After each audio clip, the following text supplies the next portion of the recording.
Time check, 10:51 PM. Ayan, 10:51 PM na po dito sa Kuwait. Sa mga kababayan natin for sure, natutulog na sila dyan sa Pilipinas. Yung mga kamag-anak natin, good night sa inyo. Sana mahimbing yung tulog nyo. Ayan, para sa inyo, ang laban na to.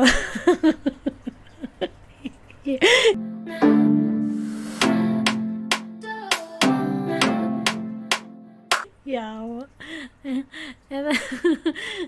Hello po, ito na naman ako nagbabalik para sa isa namang episode ng walang katuturang kwento-kwento lang yan.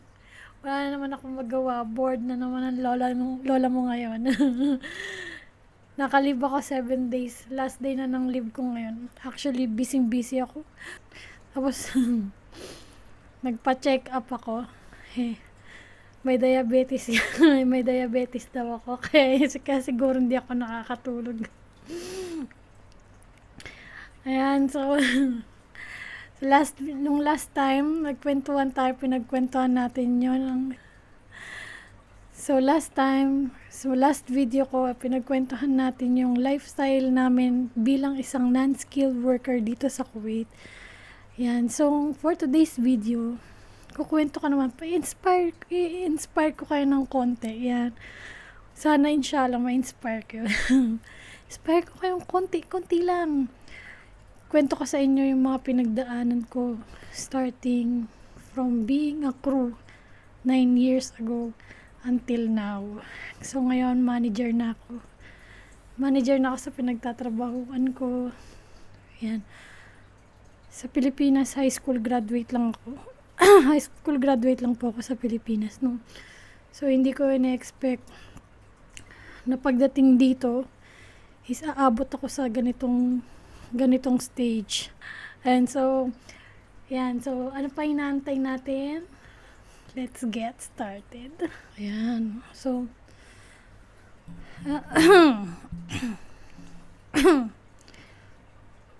parang may bumabara sa lalamunan ko. Hindi ko alam kung bakit. Ano kaya yun? So, ayan. So, December 3, 2014, nung dumating ako dito sa Kuwait. Tandang-tanda ko pa yun. Grabe. Sobrang lamig. Syempre, diba sa Pilipinas, hindi naman malamig din. Lumalamig din tuwing December, January, ganyan. Pero, actually pala, bago kami pumunta dito, dun sa orientation sa agency namin, sinabihan na naman din kami na, dala kayo ng jacket kasi malamig dun. Nagdala naman kami ng jacket. Naka-jacket pa nga ako nun. Naka-long sleeve pa ako nun na, yun na yung pinakamakapal na long sleeve na meron ako. Bit ko lang dito. Suot ko. Pero pagdating dito, grabe, sobrang lamig pa din. 19 degrees Celsius yung lamig. Tapos, 23 kaming magkakabatch. Yan. So, 23 kami. Pero ngayon, parang, ako na lang yata yung natira dito. Ako na lang yata yung natira. Yung iba nandito pa din sa Kuwait. Yung iba, nasa Pilipinas na di ko alam, wala na akong balita sa iba, pero yung iba nakikita ko pa din sila sa Facebook, parang medyo maganda na rin naman yung buhay nila. Yung iba wala na akong contact. Kung alam kung ano nangyari sa kanila. Tapos ayun, paglapag namin ng eroplano, yung sinakyan pala naming airplane is Cebu Pacific. Cebu Pacific, meron pa nun dati mula Manila to Kuwait. Cebu Pacific yung sasakyan ng airplane. Yun yung sinakyan namin. Tapos, alam mo, pagdating ko dito, yung maleta ko durog-durog. As in, durog-durog talaga yung gulong sa ilalim. Wala, natanggal na yung gulong. Hindi ko malaman kung paano hindi mo na mahila. Kasi, sira yung gulong. Wala nang gulong eh. Mukha akong kawawa nun sa airport nung dumating kami dito. Ewan ko anong ginawa nila dun sa maleta ko. Tinambling-tumbling yata nila dun. Pero hayaan mo na nga. Hayaan mo na. So pagdating namin dun sa airport, sinalubong kami nung accommodation supervisor. Yung tutuloyan namin accommodation. Tapos binigyan kami ng tumataginting na tig-10 dinar. Habang wala pa kaming sahod, binigyan kami ng tig-10 dinars each. Yun, sa awa ng Diyos yung 10 dinar. Ano bang binili ko dun sa 10 dinar na yun? Ah, binili ko ng bigas yun. Bigas na halagang 1 dinar 950. Kasi may mga dala-dala din akong ano nun. Mga dala-dala akong delata, pansit canton, noodles. Sigurista ako eh. Baka mamaya wala akong makain dito. Pagdating ko, dinagbit-bit ako ng mga dilata, noodles, sabong panglaba, shampoo. Kaya yung binigay sa akin, inunti-unti ko yung bili ko ng unang-unang kong binili doon bigas. Tapos pagka may mga kailangan ako, yun, bili-bili ko lang yun. Yung 10 dinars, doon ko inunti-unti. Tapos, after nun, hindi mo na kami agad-agad nag-start ng work. Di ba? Pinagpahinga muna kami 2 days. 2 days kami dun sa accommodation. Pahinga-pahinga, ayan, chika-chika with yung mga pinakain nila kami, in fairness. Tapos tatandaan ko, nung unang beses na nakain ko yun, nung unang beses na nakita ko pala, manghang-mangha ako kasi grabe, sobrang laki niya. Sobrang laki niya. Dun sa Pilipinas sa atin, 'di ba, yung regular fries tsaka regular na drink sa Pilipinas. Hindi, sa Pilipinas large na 'yun. Dito regular lang. Tapos yung sandwich, grabe, sobrang laki. Grabe talaga, manghang-mangha talaga ako. Sabi ko, laki-laki ng sandwich. Tapos, nagpapa-picture pa nga ako dun sa sandwich. Picturean niyo ako, makagat ng sandwich yan. Parang, alam mo yung mga taga-bundok na bumaba. First time makakita ng mga bagay-bagay. Parang ganyan na ganyan kami nun. Ewan ko, baka ako lang yung ganun.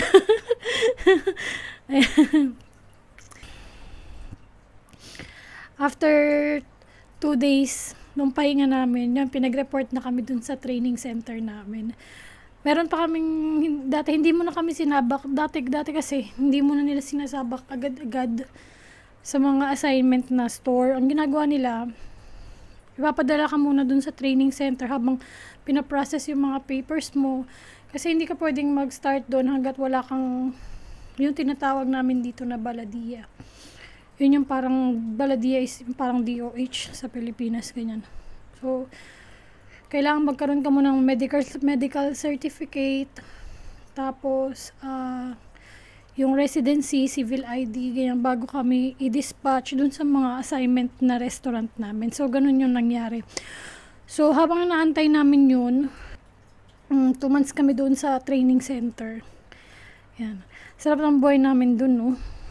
2 months kami doon, nakaupo lang, ganyan. Kasi, nung mga panahon na yun, 300 na trainees yung nandun, ina-accommodate ng isang restaurant lang para mag-train, 300 na employees, 300 training, and most of us are all Filipinos. Kung kasi, sa Pilipinas talaga sila mainly kumukuha ng mga empleyado, kasi alam mo naman tayo mga Pilipino, ayan, masisipag, tayo yung mga favorite nilang empleyado. Pero, pag ganun-ganun lang kami, sulat-sulat, memorize, tapos walis-walis konti. So, doon ko nakita yung mga product nila na yung large drinks, tsaka large na fries. Grabe, sobrang laki. Grabe, mga talaga ako nun. Tapos, hindi na uubos. Nangihinayang nga ako kung pwede nga lang i-plastic tapos iuwi. Kasi syempre bawal yun kasi hindi mo alam, baka mamaya, alam mo na, for safety reasons, ganyan. Pero sumasahod na kami nun. Kahit pag ganun-ganun lang kami, may sahod na kami. Minimum na yung nakukuha na namin yung sahod namin nun. Pero, may kaltas pa din kasi yung dati nung sa agency, ang binayaran ko lang nun is kalahati lang.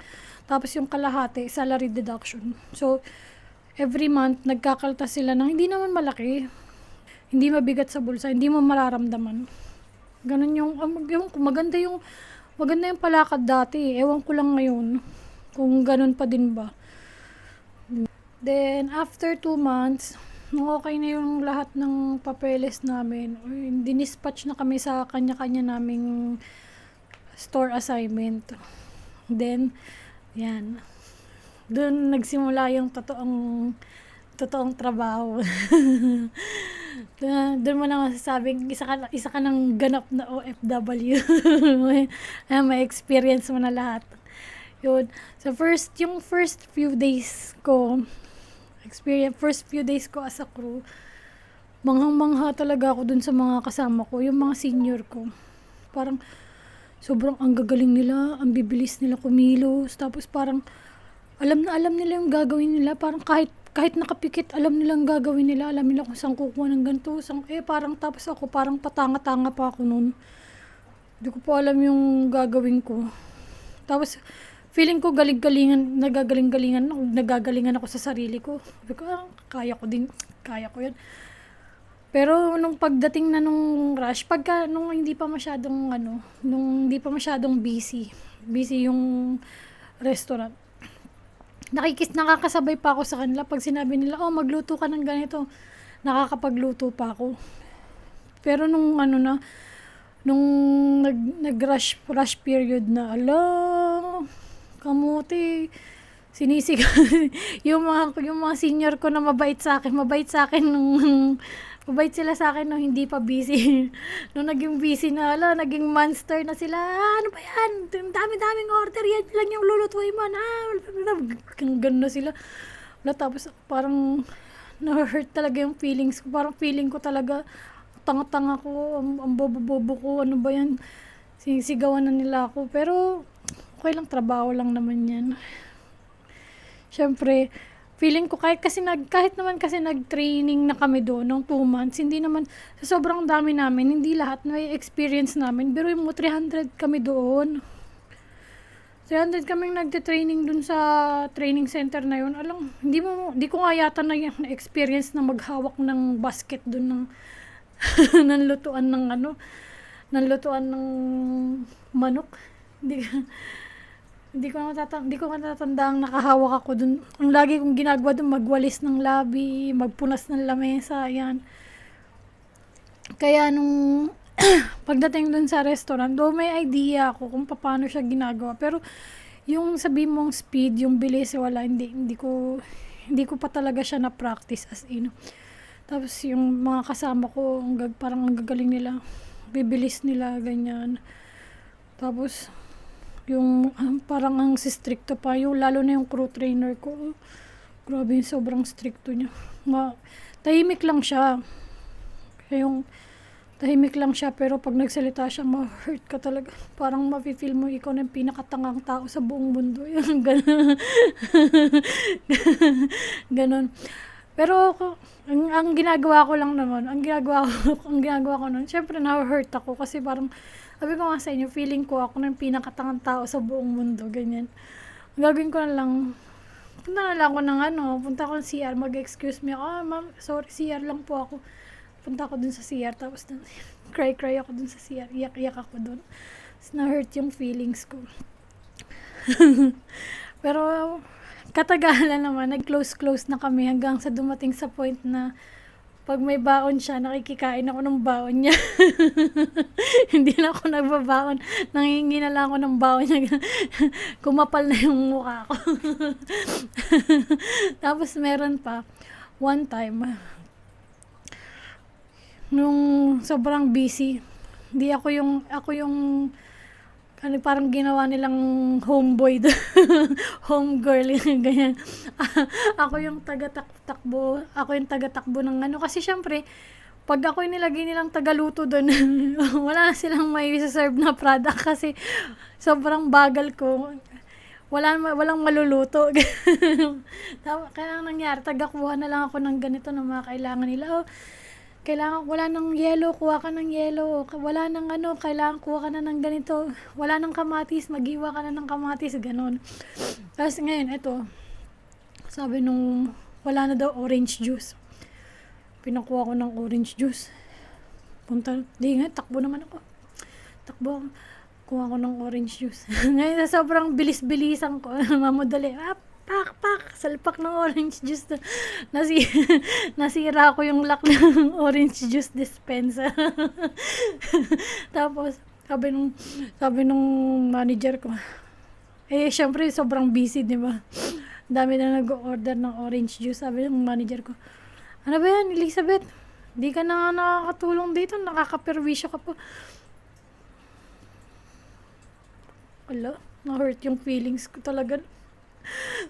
Feeling, yung feeling ko, ginagawa ko naman yung best ko, pero my best wasn't good enough.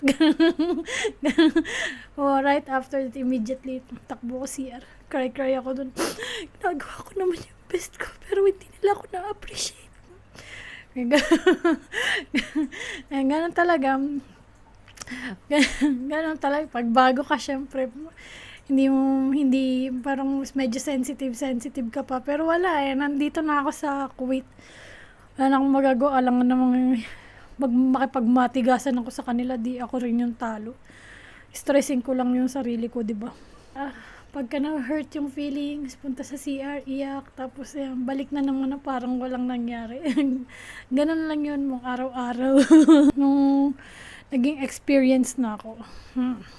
Yan na. Gumanti na ako. Nung natutunan ko na yung kung paano yung ginagawa nila, bumibilis na rin ako. Tapos, nagiging competitive na ako. Sabi sa inyo, sobrang competitive ko.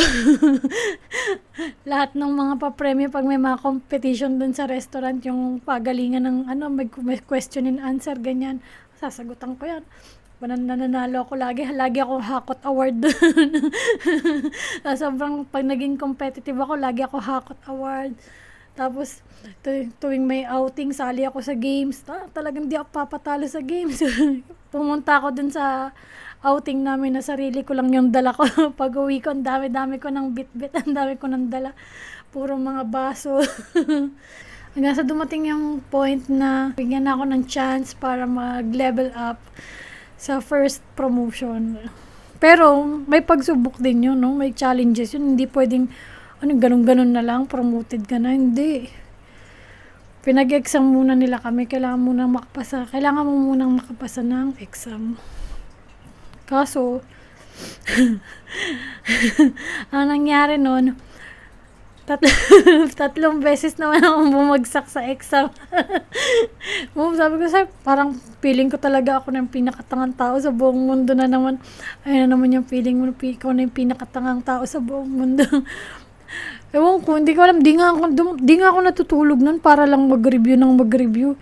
Tapos pagdating dun sa exam, hindi pa rin ako nakakapasa. Bagsak ako lagi. Tapos ang masakit na part pa dun, isang point na lang, hindi pa sumabit. Ang passing point is 40. Ang score ko ay 39. Yun sa loob ng tatlong exam na yun. Ganun at ganun. 39 lang ako ng 39. Tapos ang kapal pa ng mukha ko niyan. Papasok pa ako niyan sa trabaho. Kamusta exam? Wala bagsak na naman Loud and proud pa. Sasabihin, i-announce ko pa dun. Wala bagsak Bagsak na naman yawa. Dun sa pang-apat, nakapasa na ako. Ako yung pinakamataas na score dun sa pang-apat kong exam. 97 yung 97 yung score ko dun. Alam niyo kung bakit? Kasi memorize ko na lahat ng sagot. Ikaw ba naman mag-take ka ng tatlong exam, hindi mo pa may memorize yung mga sagot dun. Kaya napasa ko ako na yung pinaka-highest dun sa pang-apat, 97 sa wakas. Tapos ayun, after nung exam ko na yun, mga after 2 weeks yata or 1 month, na-promote na ako. Sa first level. Ayan. Level 1 na ako. Tapos, after naman nun, after 2 years, na-promote ako ulit bilang manager na. Medyo natagalan. Inabot ako ng 2 years kasi nabuntis ako.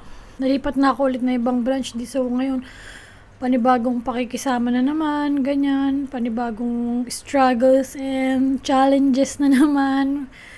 Yung dun sa bagong branch na nalipatan ko, parang ibang klase din yung mga nakasama ko dun.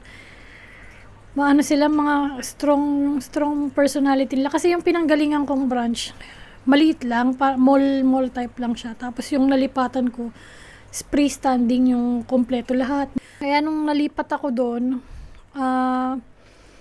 parang sabihin na natin parang kinakain ako ng buo ng mga tao doon kasi meron silang alam na hindi ko alam, hindi ako marunong ganyan, hindi ako maalam. Parang for example, sa dati kong branch, wala kaming drive-thru doon. Tapos dito may drive-thru. So hindi ko alam, wala kong experience. Although may idea ko, pero wala kong experience sa drive-thru. Tapos sila meron, mas mabababa sila sa akin, ganyan. Ang nangyayari, parang minamaliit nila ako. Parang ganun yung, hindi ko alam pero feeling ko lang naman yun. Pero, hindi ko na lang din pinansin. Ganun talaga. Tanggapin mo na, totoo naman kasi talaga na, mas may alam sila kaysa sa akin. Kaya parang, tingin nila sa akin, ano ba ito, na-promote na to ng ganto-ganto. Wala naman tong alam, di nga tong marunong ganyan. Tanggapin mo na lang, totoo naman wala akong magawa, kundi makisama na lang sa kanila, ganun.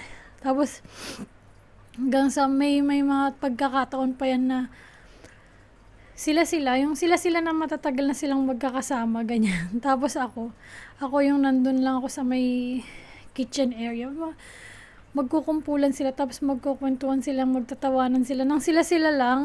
Hindi nila ako sinasama, ino-open nila ako. Kinakawawa nila ako. sila lang, pero okay lang yun, wala namang problema. Basta, isip ko na lang nun, papasok ako, ganyan, punch in, gagawin ko yung trabaho ko, and then, after 8 hours ng duty, uwi na ako, punch out. Kalas, bukas ulit, pasok naman, ganyan lang. So, hindi ako masyadong stress. Bala kayo dyan sa buhay niyo. Kung ayaw niyo akong kausapin, edi wag. Hindi ko naman sila nakaway nila ako. Hindi ko naman, ayaw nila ayaw nila ko sali sa chismisan nila Bakit ba? Inabot ulit ng another 2 years bago naman ako na-promote sa another level na naman. Level 3 na tayo. Sa pagiging assistant manager. So, 2020, nung na-promote ako ng assistant manager. Kasi, timagal naman yun kasi inabutan na kami ng pandemic. Yan, 2020 nung nagkaroon ng COVID. 3 months kaming walang trabaho pero may sahod kami. Pinapasahod kami ng company. Yun nga lang, bawas sa bakasyon namin. So, after nung pandemic, 3 years bago ako nakapagbakasyon kasi 3 months kami walang trabaho. So, yung 3 months worth ng bakasyon ko is ginamit na namin in advance. October yon na-promote na ako as assistant manager. Tapos, yun, kaya lang, nalipat naman ako sa malayong branch. Napunta ako dun sa Salmia area. Hanggang ngayon, nandun pa din ako. Tapos, nung nalipat ako dun, ayan, nung una, sabi ko nung lipat ako dun, kasi nga, syempre, ang unang layo, yung pinanggalingan ko, lapit lang, walking distance lang sa bahay namin. Tapos, biglang malipat ako dun sa sobrang layo. As in, 30 minutes to 1 hour yung biyahe. Nung sabi ko, hindi ako magtatagal dito kasi sobrang layo. Tsaka parang hindi ko feel yung paligid, hindi ko feel yung environment, ganyan. Pero syempre, kausap ko lang yung sarili ko noon. Hindi ko sinasabi yun kahit kanino. Pero yung restaurant na yun, doon ako nagtagal ng almost 3 years yata ako noon. Tsaka sa kanila ko din doon sa mga crew ko, sa mga kasamahan ko doon, sa kanila ko talaga naramdaman yung respect. Kumbaga, in my 9 years ng pagtatrabaho dito sa company namin na to, ang masasabi kong golden years ko is yung years na nagstay ako sa kanila, sa mga katrabaho. Kasi, alam mo yun, dun ko in my 9 years, 7 in my 6 years na pag-work dun. Sa kanila ko lang na feel yung parang nire-respect nila ako as as manager ganyan. Tapos nakikipag-cooperate sila kung ano yung sabihin ko, sinusunod nilang ang dali nilang kausap. Tsaka parang lagi silang nakasupport sa'yo. Lagi, hindi mo mararamdaman yung pressure. Ganyan. Basta lagi lang silang nakasupport sa'yo. And take note mga iba-ibang lahi sila, hindi sila Pilipino. Kasi, dahil nga sa kanila, sa support nila, cooperation nila, yan, feeling ko, ang galing-galing ko, ganyan. Parang feeling ko napaka-competent ko talaga pagdating sa trabaho, which is hindi talaga mangyayari yun kung hindi dahil sa kanila. Kung hindi nila ako sinuportahan. Kaya, thank you so much guys. I love you guys. Kung naiintindihan nyo, kung naiintindihan nyo ko. Thank you so much. Nung nag-promote nga ako ulit, last year lang. So, nalipat na naman ako ng ibang branch. Hindi na ako, kasi yung branch na yun, parang maliit lang. Hindi na ako pwedeng magstay doon kasi hindi nila kailangan ng position ko doon sa branch na yun. Kinilipat nila ako sa medyo malaking branch. Okay naman so far. Ngayon hanggang ngayon okay naman. Yun lang masasabi ko. Okay naman ako doon sa bago kong pinapasukan. Charot. Hindi, mababait din sila doon. Yung mga kasama ko ngayon, mababait din sila. Sumusunod sila sa pag may sinabi ka. Although meron talaga, may mangilan-ngilan talaga. Alam mo naman yung mga tao, iba-iba yung personality, lalo na pag iba-ibang lahi. Hindi lahat mapapakisamahan mo. Pero wala namang problema. Basta pagdating sa work, kung may sinabi ako, gawin mo lang, okay tayo. Di ba, hindi tayo maging close, hindi tayo magpansinan, ganyan. Basta pagdating sa work lang, ganun. Sa total ng 9 years ko dito sa Kuwait, sa iba't ibang lahi na yung mga nakasama ko. Ayan. So, syempre, iba-ibang personality, iba-ibang minsan meron talagang pagkakataon na ayaw sa'yo kahit anong gawin mo. Wala ka namang ginagawang masama pero ayaw sa'yo. So, ang pinaka natutunan ko lang naman dito is napapagod ka. Okay lang yan. Okay lang na mapagod. Pahinga ka lang. Pero after mo magpahinga, laban lang ulit. Bakit? Wag ka magpapatalo sa emotions kasi hindi reliable yung emotions natin. Dapat laging utak. Pinagmamalaki ko naman na high school graduate lang ako pero umabot ako sa ganitong level. Now, siguro kahit sa pag umuwi ako sa Pilipinas, kahit umiyak ako ng dugo dun sa mga interview, walang mag-hire sa akin as a manager. O hindi ako i-hire ng manager. Siguro nga, kahit nga siguro ngayon na manager na ako dito, tapos mag-apply ako doon sa Pilipinas as manager din, baka hindi rin ako tanggapin eh. Kasi nga, di ba, high school graduate lang ako. Pasalamat ako na mas nag-isip ako. Mas inuna ko yung utak ko kaysa sa emotions ko.